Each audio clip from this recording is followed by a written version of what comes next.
Tom Whitaker stayed on the porch, elbows on his knees, as Karen strutted across her lawn like a one-woman parade. Her phone was still glued to her ear, and her voice had climbed to octaves. The words aggressive, elderly neighbor, and unsafe environment floated loud enough for the whole block to hear. Tom didn't flinch. He watched her pace, watched her point like she was narrating for a reality show. He stirred the sugar left in his coffee cup and sipped the last lukewarm drop. Just then, a familiar voice buzzed through his earpiece. "Tom, you good?" It was Officer Diego Ramirez. Tom had known him since he was a rookie. He had officiated Diego's wedding. They even co-chaired the annual horror chili cook-off 3 years ago before Karen took over the board. Dee made it a kombucha tasting instead. Karen's making a scene, Tom muttered. "Apparently, I've committed sprinkler warfare." There was a soft chuckle on the line. "We'll send someone by. I'll let dispatch know it's her." 10 minutes later, a black and white patrol car rolled up. 2 officers stepped out, Diego, wearing his signature aviators, and a younger cop, Officer Marks, who looked more nervous about stepping on someone's hydrangeas than responding to a complaint. Karen ran toward them like they were long-lost relatives. "Officers, thank God. He threatened my guests. He sprayed them with water. He's hostile and out of control." Tom waved politely from his porch. "Afternoon, gentlemen." Diego gave a subtle nod. "Karen, let's take a breath. Can you explain calmly what happened?" Karen dramatically pointed toward Tom like she was testifying in court. "He told my friends to leave. They were sitting peacefully. Then he turned his sprinklers on us and told them to get off his grass like we were invading soldiers." Tom stood and walked over. "I told them to leave because they were on my lawn. That's it. I didn't yell. I didn't touch anyone. I used my sprinkler system. It's kind of what it's for." Mark scribbled something in his notepad. Karen gasped. "So you're just taking his word for it?" Diego held up his hands. "Karen, we're just gathering the facts. Did your guests have permission to be on Tom's property?" "They were barely on it," she snapped. "Maybe a chair leg was touching his grass." Tom raised an eyebrow. "Cynthia was fully reclined on a beach towel in my flower bed." Marks looked up. "Do you have security footage?" Tom smiled. "Actually, yeah, right above the garage." Karen's face drained of color for a moment. Diego nodded. "Karen, we're going to review the footage. In the meantime, let's avoid any more drama today. Okay?" Karen crossed her arms. "This isn't over." Tom glanced at the officers. "It never is." As the police walk over to review the video, Karen stomped back toward her house. One of her brunch guests, Cynthia, still damp from the earlier sprinkler attack, peeked through the curtain and vanished like she'd seen a ghost. Tom leaned toward Diego. "She's been escalating for weeks. Unauthorized guests, late night noise, using Hoa power like a personal hammer." Diego lowered his voice. "You're not the only neighbor who's mentioned it.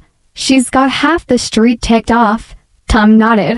"Well, maybe it's time someone reminded her who actually follows the rules around here." Diego grinned. "You thinking what I'm thinking?" Tom didn't answer, but his eyes drifted toward the manila folder tucked under the porch bench, the one with horror bylaws, a printed map of property lines, and 6 signed neighbor complaints. He wasn't done, not yet, and neither was Karen, because the moment the officers left, her garage door opened, and a moving dolly appeared stacked with folding chairs, speakers, and another bottle of sparkling wine. Tom stared in disbelief. She was setting up again. This wasn't just neighborhood drama anymore. Thought it was war. Karen didn't waste time. The very next morning, a printed notice appeared in every mailbox in Crestville Meadows. It wasn't mailed. It wasn't emailed. She had hand-delivered them at 5:30 a.m. herself, caught on one neighbor's ring camera wearing leopard print slippers and slapping the boxes like she was serving eviction papers. The paper read, "Notice from HOA President Karen Myles due to ongoing aggression by homeowner Thomas Whitaker. The HOA board will consider an emergency resolution to review his conduct and assess disciplinary action. Sincerely, K. Myles, Acting Board President." Tom read it twice before laughing out loud. Acting Board President. The HOA board had no president. Karen had fired the last one in a midnight vote that no one attended but her. At first, Tom wasn't worried. Let her play her games. He had the bylaws, he had footage, he had Officer Ramirez on record. But then, neighbors began knocking nervously. First came Miss Peterson from across the street, holding the HOA letter like it was a subpoena. "Tom, what is this about you attacking brunch guests?" Then came the Larsons, then Sam the dog walker. Word was spreading fast, and Karen was fueling it like gasoline on a grill. She didn't stop there. She posted a poll on the neighborhood app asking whether Tom should be permanently barred from making property complaints. The comments exploded. "He waters too aggressively," my son cried when Tom said, "Get off my lawn."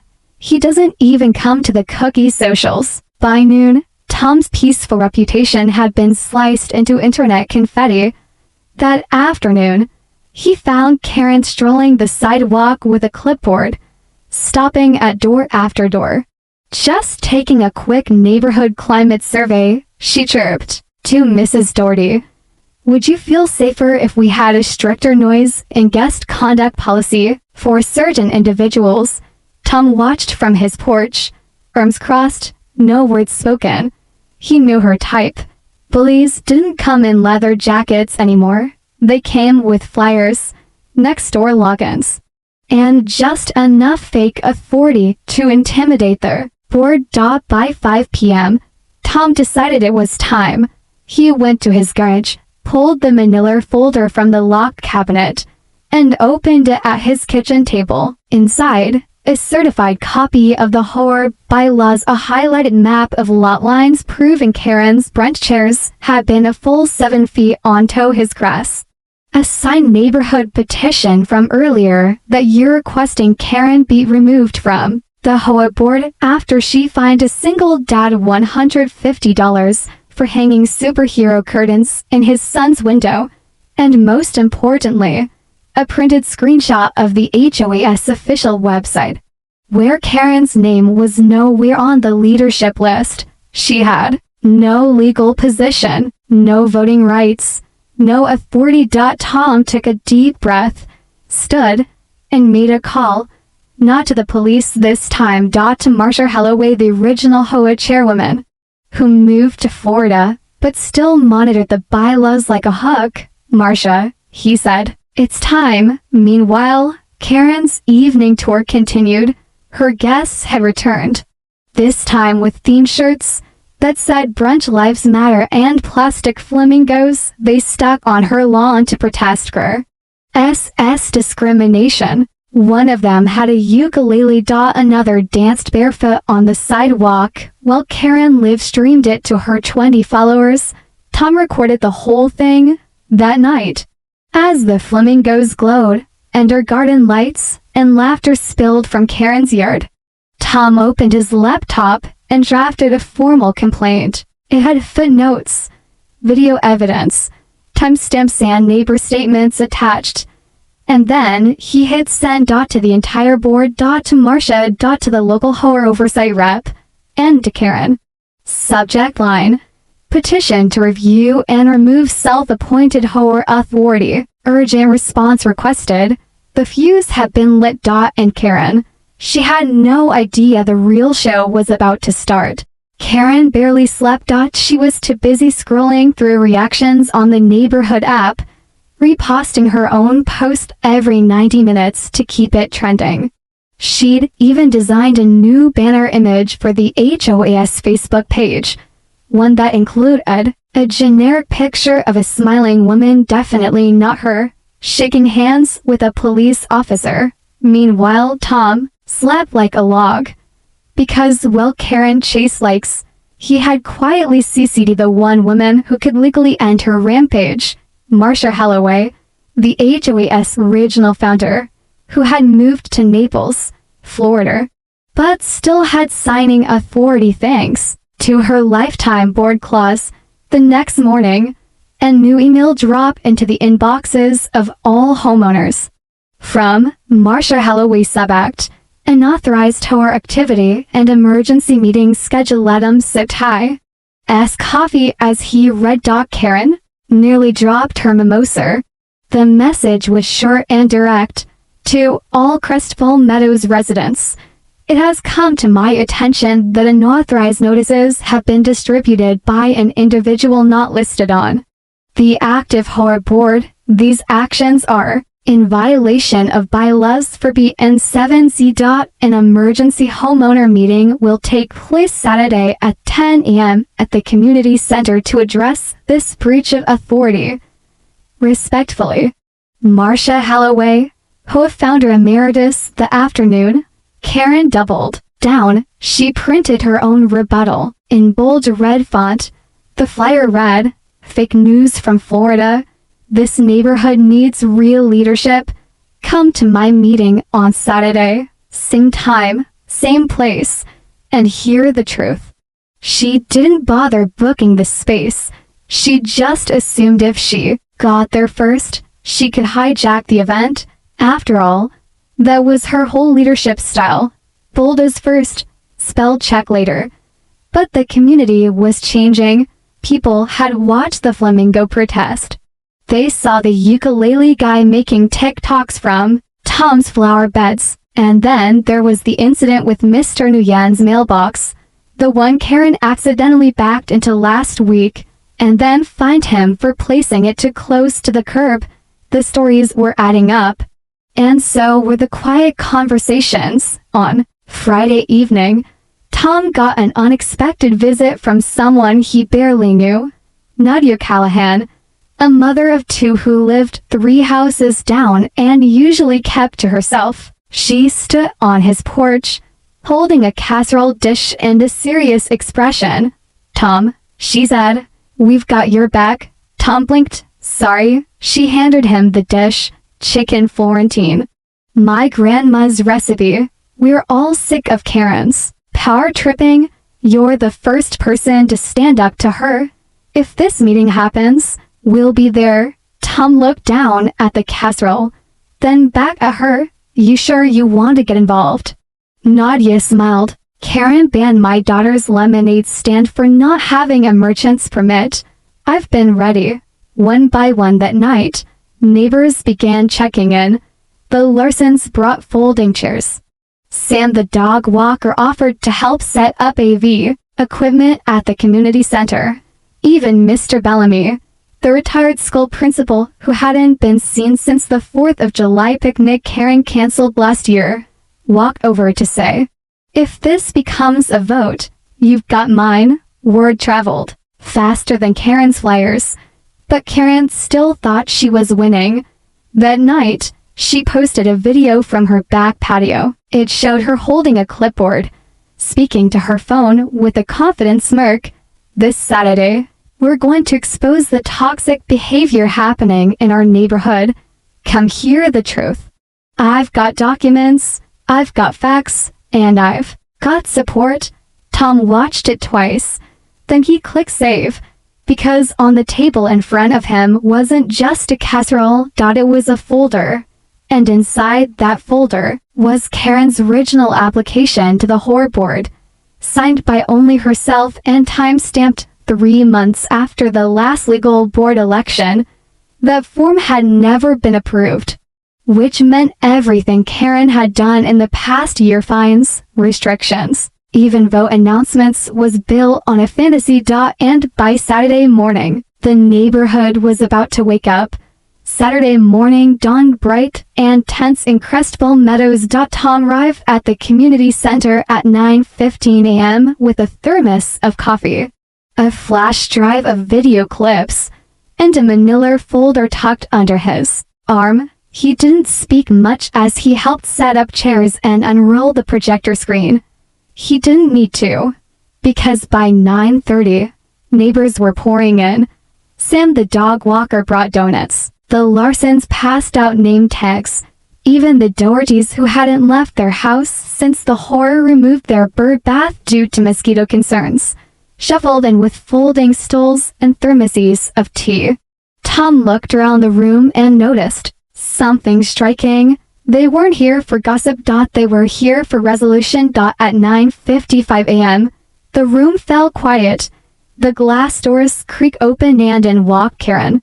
She wore a bright pink blazer with shoulder pads, heels that clicked with purpose, and an air of theatrical confidence like she was about to host a TED Talk. Trailing behind her was Cynthia, the woman who once spilled mimosa in Tom's koi pond, and another guest holding a smoldering lie, tea and a phone mounted to stream the moment live. Karen marched right up to the podium, where Tom stood silently arranging papers. "Excuse me," she said with a tight smile. "I'll take it from here." Tom didn't flinch. "You're welcome to sit with the rest of the homeowners, Karen. This isn't your meeting." "Oh, I think we both know who people are here to hear," she said with a chuckle. "I brought evidence. I have documents. And this," she motioned to the live stream, "is being shared with my followers, so no one can twist the truth." She turned to the room. "Neighbors, for too long, we've allowed certain individuals to abuse our shared spaces, weaponize rules, and..." The back door swung open. Everyone turned as an older woman entered, escorted by a man in a linen blazer. The woman had silver hair, fierce eyes, and a commanding presence that quieted the entire room without a word. Tom straightened. Karen blinked twice. It was Marsha Holloway, the founder, the real horror president, and the woman Karen thought was retired in Florida. Sipping daiquiris and ignoring community drama, Marsha walked to the front, looked directly at Karen, and said in a calm, even tone, "Step aside." Karen hesitated. "I have a right to speak. You have no recognized authority in this hour," Marsha said, her voice suddenly firm. "You submitted an application to the board 3 months after the last legal election. It was never reviewed, never approved, and never confirmed by vote." Karen's mouth opened, but no sound came out. Marsha turned to the crowd. "We've reviewed every action taken by Ms. Myles since last spring. The fines, the emergency notices, the policy changes, all of them void. She had no legal standing." Gasps echo across the room. Cynthia slowly lowered the ring light. Karen took a shaky step back. "That's ridiculous. I've been running this horror for months." Nobody objected. Tom stepped forward. "Because you silenced them. You used fear, fines, fake authority. You made people think they had no choice." A murmur of agreement rippled through the crowd. Karen's eyes darted from face to face. People she'd waved at, ignored, or punished with her clipboard. And now, not one looked ready to defend her. Marsha raised a printed document. "We've received a signed petition from 40 to homeowners requesting the immediate revocation of any unofficial role you've assumed and a full audit of your actions." Karen's voice cracked. "This is a smear campaign." "No," Marsha replied coldly. "It's called accountability." Then, calmly, she turned to Tom. "Would you like to present your evidence?" Tom nodded, connected the flash drive, and pressed play. The screen lit up with footage of Karen's guests trespassing, of Cynthia spilling champagne, of Karen laughing and saying, "He can't stop us, it's just grass." Tom's voice was low but steady. "This is what we've been dealing with every weekend for months." Marsha turned to the room. "We'll now open the floor for discussion. But I believe it's clear Crestful deserves better leadership." Karen stood frozen. her power evaporating in real time. But it wasn't over yet, because outside, her brunt guests were gathering again, and one of them had just called the local news. And Tom, he was ready. Karen left the whole meeting like she was exiting a courtroom after a mistrial had high, lips pressed into a defiant smirk, and her phone glued to her ear. Her followers had watched the whole confrontation, and her caption underneath the livestream replay read, "Attacked for trying to protect my neighborhood. How corruption exposed." She wasn't backing down. Less than an hour after the meeting ended, a white news van from Channel 9 Local Live pulled into the neighborhood. Karen greeted the cameraman in full performance mode, waving her horror binder like it was exhibit in a neighborhood scandal. Tom stood on his porch watching the chaos unfold. Sipping what was now his third cup of coffee, he saw Karen pointing toward his house, gesturing wildly, doing her usual theatrical spin of victimhood. Then the reporter Deanna Stone, a well-known local anchor with perfect teeth and a polished blazer, walked up his driveway. "Mr. Whitaker, would you mind answering a few questions for the evening news?" Tom nodded, calm as ever. "Sure, come on up." The cameras started rolling. Deanna smiled.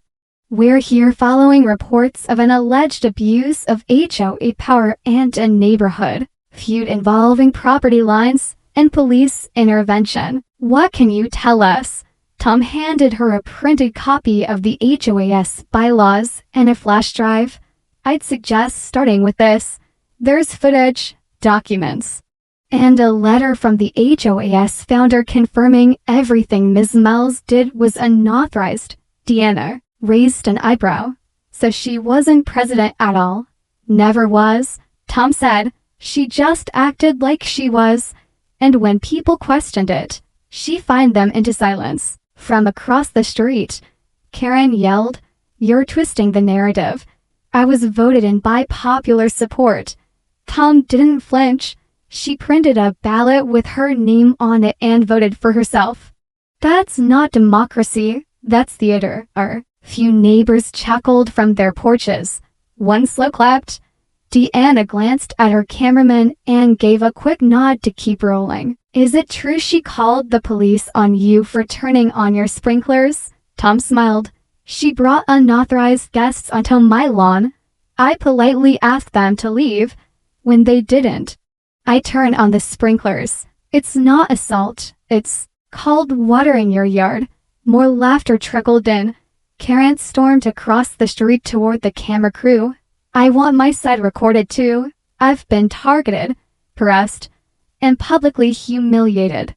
Deanna extended the mic. "Ms. Myles, the documents show you had no legal standing in the HOA, and several fines you issued have now been reversed. What's your response?" Karen glanced around, suddenly aware that the neighbors were watching, some with phones recording, others with arms folded in judgment. "People like the changes I made," she snapped. "I cleaned up this neighborhood. I made rules. I kept it elevated." Tom stepped forward. "You fined a disabled veteran for putting up a flag. You canceled a charity bake sale for unauthorized cinnamon levels. And you threatened a 10-year-old for using sidewalk chalk." More gasps. A few muttered, "Unreal." Karen's face reddened. "They were messy. The chalk stains. This is all taken out of context." Suddenly, a voice called out from behind the crowd. "She threatened my daughter." It was Nadia Callahan, stepping forward with a small girl clutching her hand. Nadia raised her voice. Karen screamed at her. "For selling lemonade. My daughter cried for 2 hours. That's not leadership. That's bullying." Others chimed in. "She fined us for a shade of paint she approved. She blocked the neighborhood food truck. She tried to ban dogs over 20 pounds. The reporter turned slowly toward Karen. "Ms. Myles, do you want to respond?" Karen's hands trembled. "This is a smear job. They're all turning against me because I stood for standards." Tom shook his head. No. We stood for each other. You stood on a soapbox and now it's crumbling. Karen looked around. No one stood beside her. Not Cynthia. Not the Brent crew. Not even the ukulele guy. The reporter gave a final smile to the camera. This is Deanna Stone reporting live from Crestful Meadows, where a fake HOA president found out the hard way some neighborhoods don't play around. Back to you in the studio. The cameras shut off. The van packed up. The crew left. Karen remained standing alone on the sidewalk, red-faced, silent, and exposed. But Tom knew she wasn't finished yet. People like her never went quietly, and tomorrow he had something ready, something she couldn't ignore. The morning after the Channel 9 news coverage, Crestful Meadows woke to a fresh batch of flyers slipped under every door. But these were different. They weren't Karen's usual self-appointed emergency notices or fancy fonts declaring fake meetings. These were letters, official-looking, stamped with a seal that looked real enough to fool anyone. Urgent notice. Violation of horror rules. By Thomas Whitaker. The letter claimed Tom had illegally altered landscaping without approval. Repeated. Lie. Harassed neighbors. Violated community noise ordinances signed by the HOA board chairwoman. Only problem, the chairwoman's name was forged. The real chairwoman, Marcia Holloway, hadn't signed a thing. Tom held the letter in disbelief as his phone buzzed nonstop. Neighbors called with worried voices, unsure who to believe now. Karen was back to her old tricks and more brazen than ever. Tom decided it was time to investigate. He and Officer Diego Ramirez walked the neighborhood, asking neighbors if anyone had seen suspicious activity. That's when they met Cameron Price, a quiet IT consultant who had kept to himself since moving in 6 months ago. I saw Karen sneaking around with a printer and a stack of official-looking papers late last night, Cameron said, adjusting his glasses. She even asked if I could help make them look authentic. I told her no way. Tom nodded. Did you see anyone else? Cameron shook his head. No. But I also set up a little camera in my yard after the flamingo protest. Caught some interesting footage. That afternoon, Tom reviewed the footage. There was Karen, walking door to door, sliding those forged letters under doormats, whispering urgently, and smirking when no one was looking. It was enough to call Marcia immediately. We've got proof of forgery, Tom told her. Marcia's voice was calm but firm. I'm contacting the county attorney. This is criminal.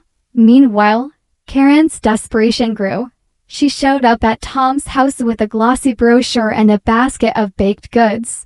Let's talk, Tom, she said sweetly. Tom raised an eyebrow. I'm listening. Karen leaned in, voice low. Forget the board. I'll make it worth your while if you step down and let me run things my way.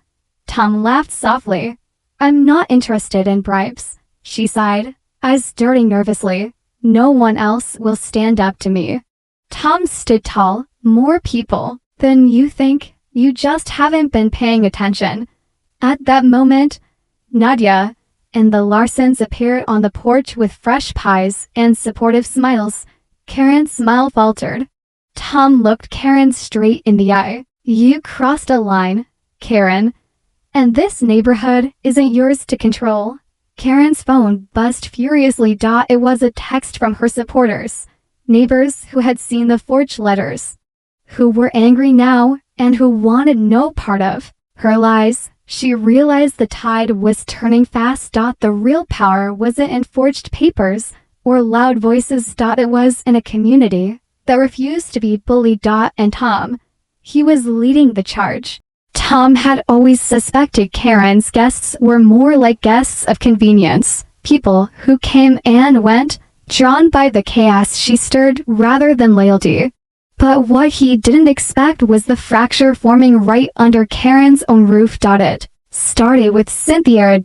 She was the woman who spilled champagne in Tom's kite pond and live-streamed Karen's last meeting like it was a Broadway show. But lately, Cynthia's posts had taken a new tone. Subtle criticism masked as concerned neighbor advice. Tom received an anonymous text one morning. "You might want to check your email. Looks like Karen's camp isn't as united as they seem." Curious, Tom opened his inbox and found a forwarded message from Cynthia. A long chain of texts between Karen and her closest brunch guests. The messages revealed something explosive. Karen was desperately trying to hold onto control, pressuring her guests to intimidate neighbors, and even threatening to withhold future invitations if they didn't play ball. But Cynthia's tone in her texts was clear. She was done. And she wasn't the only one. That afternoon, during Karen's usual Sunday brunch, a small group gathered in the backyard, away from prying eyes. The conversation was tense, whispers of mistrust and frustration. One guest, Marissa, finally spoke up. "Karen, we came for the fun, not the drama. This neighborhood is burning out. We can't keep pretending we're in charge when half the street hates us." Karen's response was sharp. "You owe me loyalty. Without me, there's no brunch." Marissa shook her head. "There's no loyalty in lies and forged letters." Meanwhile, Tom was preparing for the next horror board meeting. Armed with more than just evidence, he had alliances. On Monday morning, a letter arrived at Karen's doorstep. It wasn't from the HOA board. It was from a law firm representing a long-forgotten HOA resident, someone Karen had tried to silence months ago. The letter alleged that Karen had violated several contractual agreements and threatened legal action if she didn't cease all horror activities immediately. The signature at the bottom, Karen's estranged sister. Tom learned the family feud was the real skeleton in Karen's closet.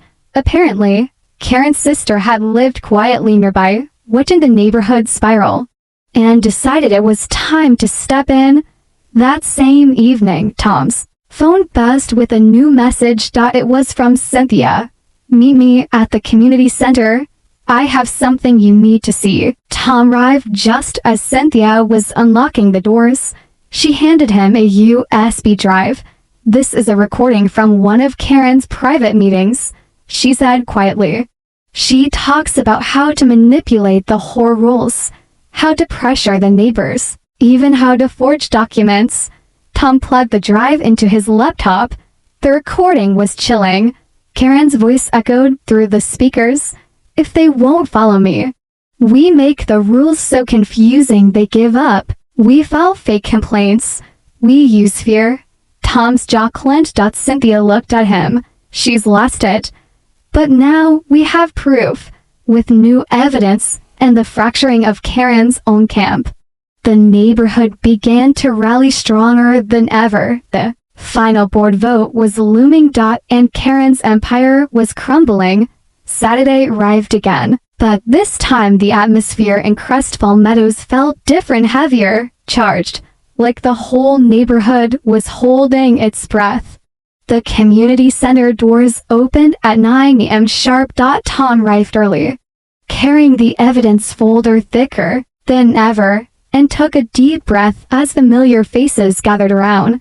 There were no flamingos, no ukuleles, just serious neighbors, ready to put the chaos behind them. At exactly 10, Marcia Holloway took the podium. Her silver hair framed a face that carried years of experience, wisdom, and unwavering fairness. "Thank you all for coming," she began. "Today, we decide not just on the fate of our whole leadership, but on the future of Crestfall Meadows."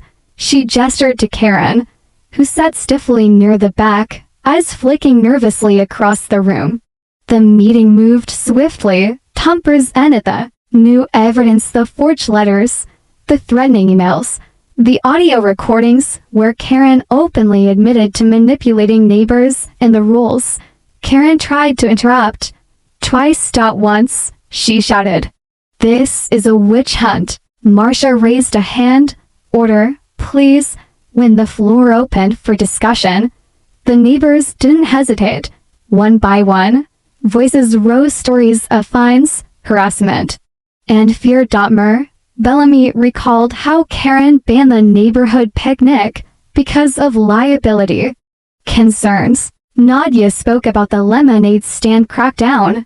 Even Karen's former allies, including Cynthia and Mercer, stood up and condemned the toxic atmosphere Karen had created.